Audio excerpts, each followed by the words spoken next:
Here's the ATX backplane, actually backwards. There's the ATX backplane.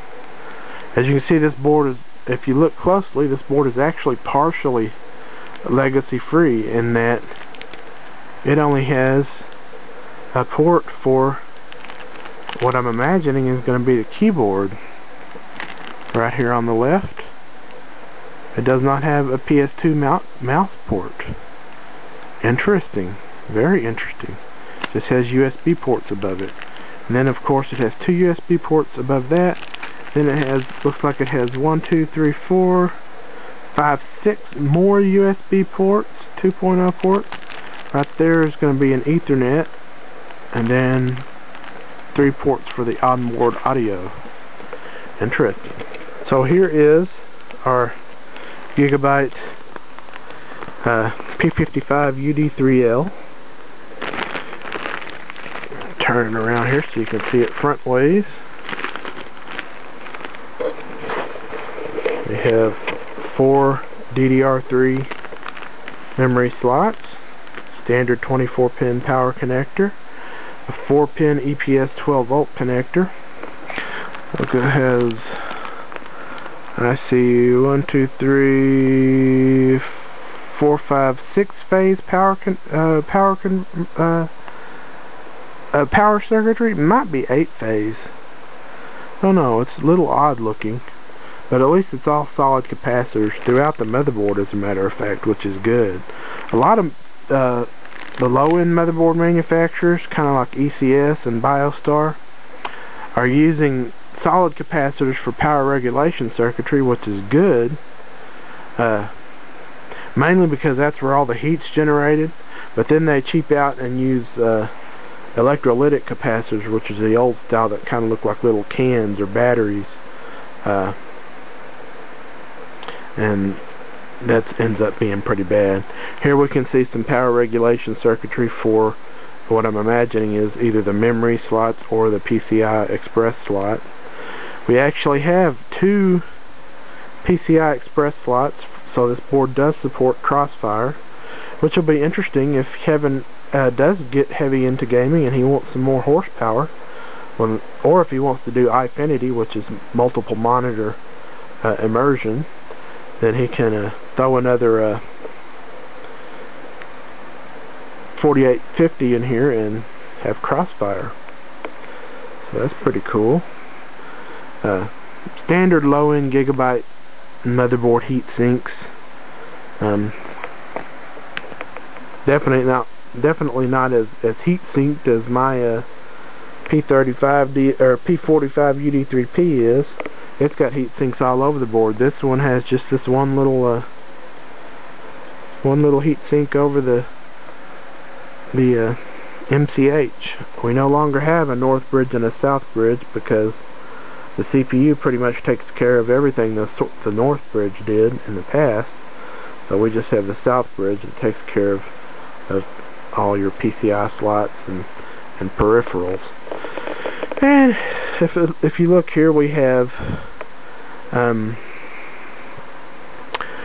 one IDE, standard IDE controller. That's all you really need, and they just have that there just in case you have an old hard drive, or you still have a CD-ROM or DVD-ROM with a 40-pin IDE connection.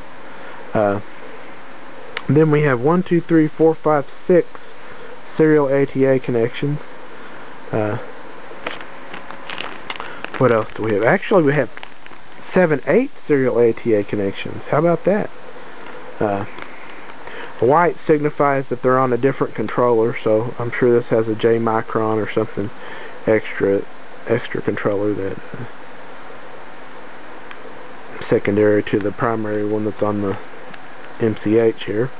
And we have 1, 2, 3 additional USB 2.0 headers, which is good. I mean, aside from the 18 billion that are available on the back, you got 2, 4, 6 more potential USB 2.0 ports there for the front of your case, or for additional case brackets. And look back here, there's a CPU socket, LGA 1156, nothing too special about that. Here is the backplane, and that's what we got. Actually, well, from the way this is color coded, that's quite funny looking actually. Look at that. From the way that's color coded, I'm guessing that will take either a PS2 mouse or a PS2 keyboard.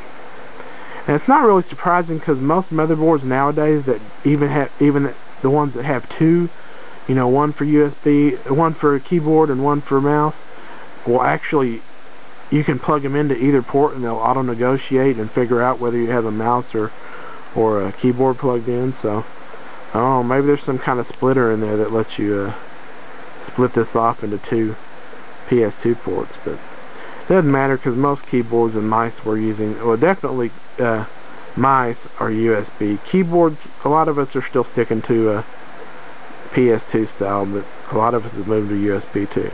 We have a standard parallel port. Most of us don't use those anymore. My battery light's flashing at me. Have a standard serial port, one serial port. Have coaxial audio, digital audio out. We have 1, 2, 3, 4, 5, 6 more USB ports, and then we have a gigabit Ethernet, and then we have 3 audio ports, one for speakers, the green one for audio input, which is the blue one, and one for microphone input, which is the red one. These can also be used to output 7.1 audio if you choose a combination of these. So I gotta change my battery real quick. I'll be right back.